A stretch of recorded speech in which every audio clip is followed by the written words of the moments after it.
I'm Nikhil Prasad, founder and creative head of Kerala's first exclusive digital media channel, Karikku. I hope people sitting here might have heard about Karikku.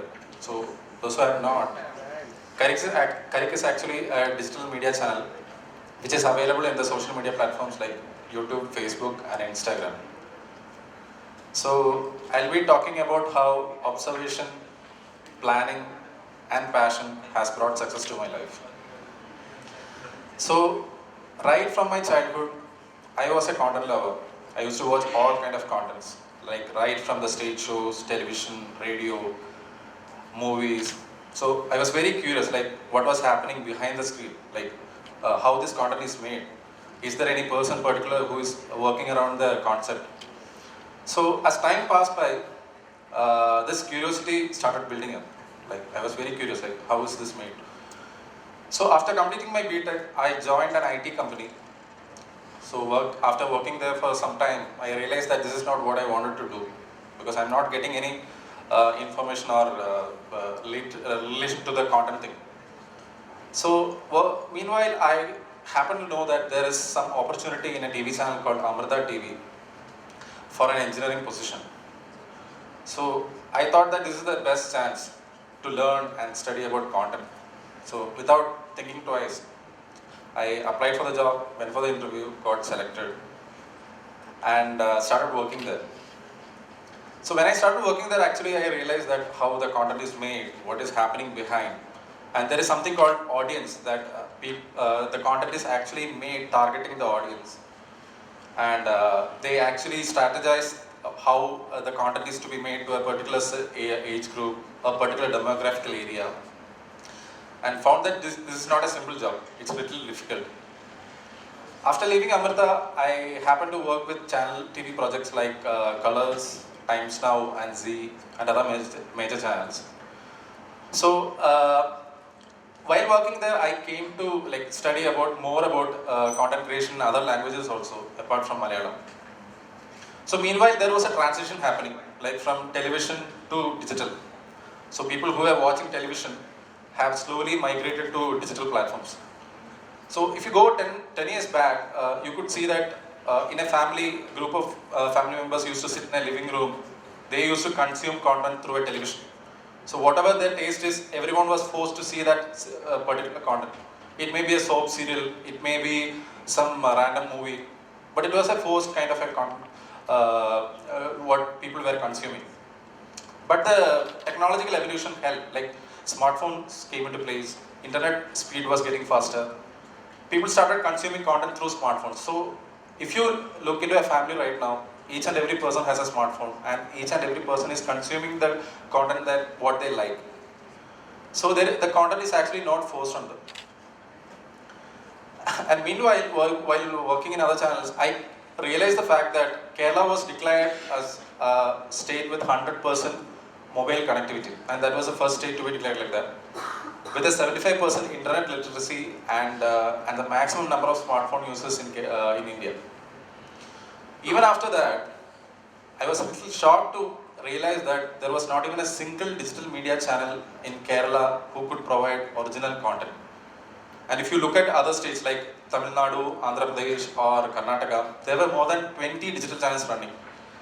So the people in Kerala were forced to watch non-Malayalam contents, and they had to be satisfied with that. So I have few friends in other digital media channels, like national media channels.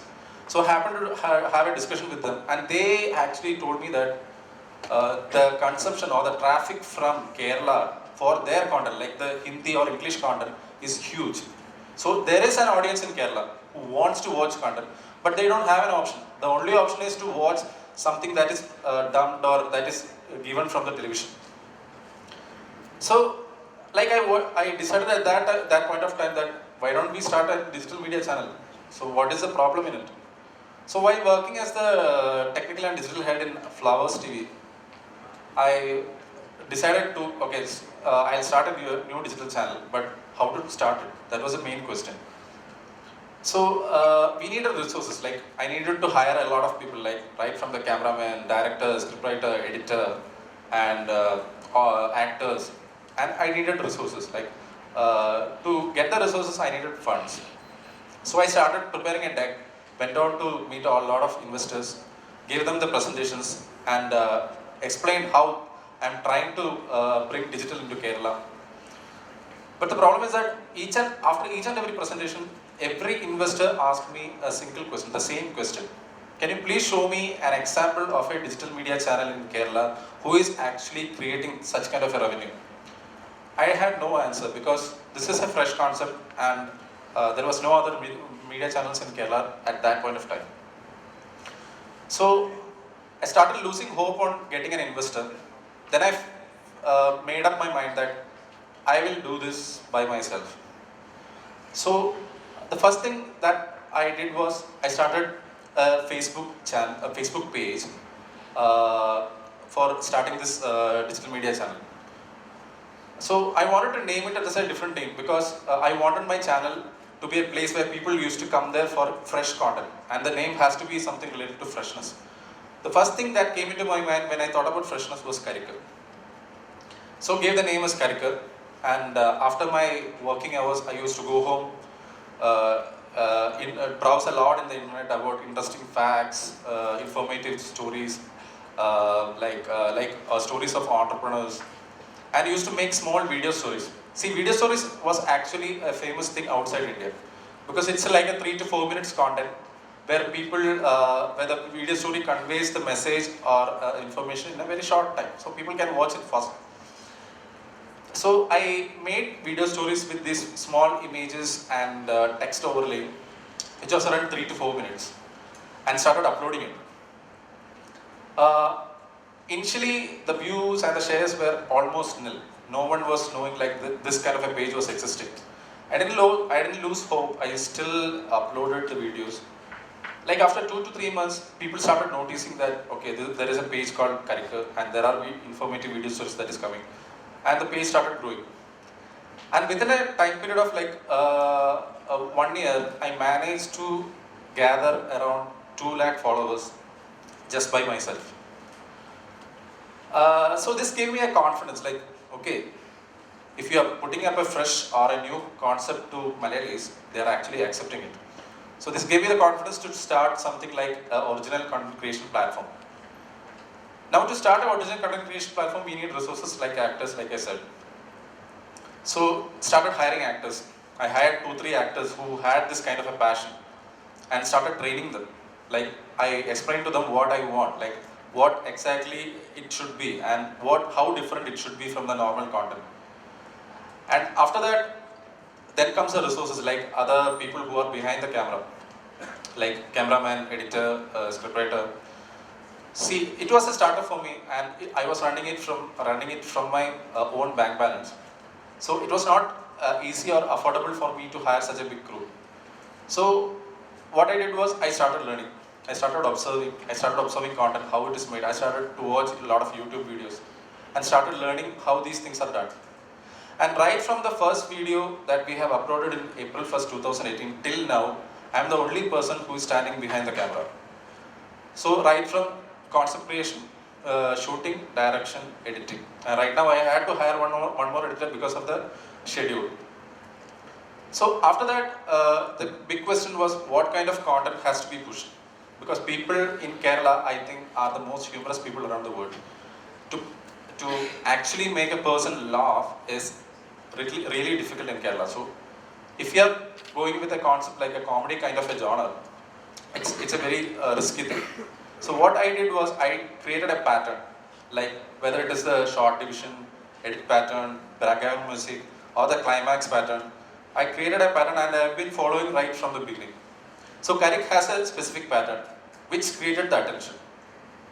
So on April 1st, 2018, I uploaded my first fictional content called April Food, which, like I said, did not create an impact because I had just 64 subscribers. Most of them were my family members or friends. So I was little stuck over there, how to gather the crowd. So what I did was, I thought that like I need a shout out. Like this channel is existing there and people should know that there is something called Karikku. Meanwhile, FIFA season came up. That was a time when the FIFA was getting mad among the crowd. So in Kerala, if you go or travel around, you can see a lot of posters, banners of fans associations. So I thought, like, why not I create a campaign, like a FIFA campaign with fan characters, like a fictional characters. So I created a campaign with these kind of characters, like named them particular name, gave a characterization, and started making fictional videos. So this is basically like a post evaluation of matches in a funny way. So people started accepting the videos, and slowly the YouTube views started growing, subscribers started growing, and people were craving to see the next episode. Like they were actually curious what happens if this match is getting over, what will be the reaction of the character. So FIFA season was over. Then we got a lot of feedback from the users or the subscribers that we want to see the characters more. So what I did was I took all these characters from there, placed it on a new property called Terapara. That's the web series that is currently running.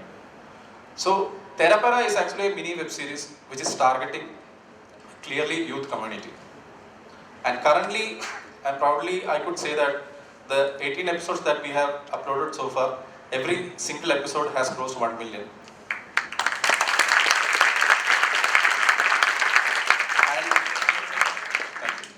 And Terapara is considered to be the first successful digital mini web series in Malayalam. So, so that was the turning point for Karikku. Like people started coming in and flooding subscribers. So this gave me the confidence, but the confidence is not enough. We need revenue. You cannot actually depend on Facebook or YouTube revenue for sustaining a media channel. We need branding. So if you're talking about branding, you might have been seeing advertisements in other mass platforms like television, print, radio, and billboards. But if you see, if you consider digital as a media platform, the digital has a clear advantage of branding over all these platforms. I will explain why. Because if you are watching a television channel, suddenly an advertisement comes, naturally the tendency is to change the channel. I don't want to see the advertisement unless it is so creative or something. The same cases with the radio station also. Like if you're watching or listening to something, advertisement comes, you choose the station. In case of a billboard, there is a chance that you are not noticing the billboard. There is a chance that you are not seeing an advertisement on a paper. You may turn it over. But in digital, there is something called in-video brand integration. That you are placing the brand inside a video. The consumer is actually seeing the video along with the brand. So the main advantage is like the content is not getting affected while we are placing the brand without harming the brand also. So this is a new concept, like in-video brand integration is a new concept, and which is the next big thing in branding. So I went out to brands in Kerala, trying to explain what in-video brand integration is and how benefit it can create. Because if you are taking a television or any other media platforms, branding is a temporary thing. Because if you are watching an advertisement on a TV, that is for that particular time. But if you are putting an advertisement on a digital, it stays there for long. Like today I am uploading a video with a brand. After 15 years also, that brand is there in that video. So these kind of advantages I try to explain them, like this is the advantage of in-video brand integration. But the brands were not actually convinced. They were a little scared because what would people think if I'm putting my brand in a video and they are not actually happy with that. So at that time, one of the leading mobile retailers in Kerala approached us, and they were actually interested to do something like this.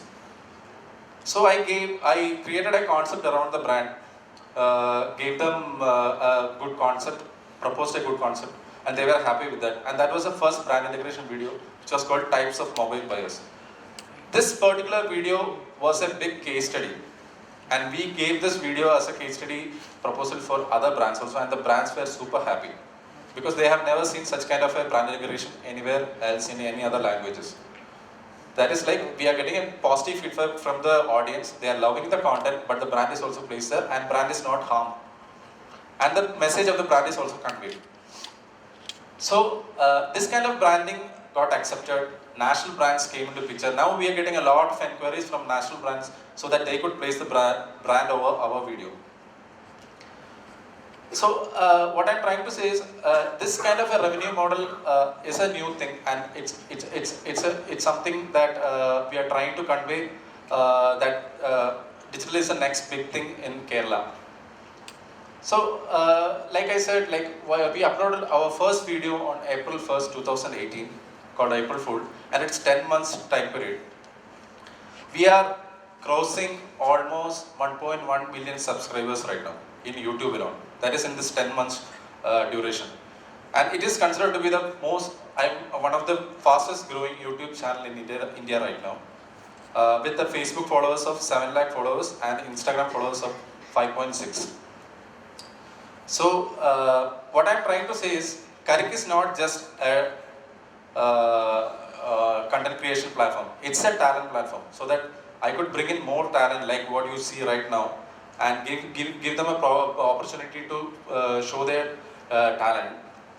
And what I have learned from this is that, like I said earlier, I was a pure technical person. I didn't know how to direct a video or shoot a video or whatever that is happening behind. So the observation part, like the pure passion to observe the content, or the same passion which gave me the confidence to actually do these kind of experiments has helped me to bring this kind of a success. So what I'm trying to say is, if you have this kind of a passion towards what you're trying to do, and if you have the capability to observe that content with pure passion, I'm 100% sure that you will be successful like what Karikku has done. Thank you.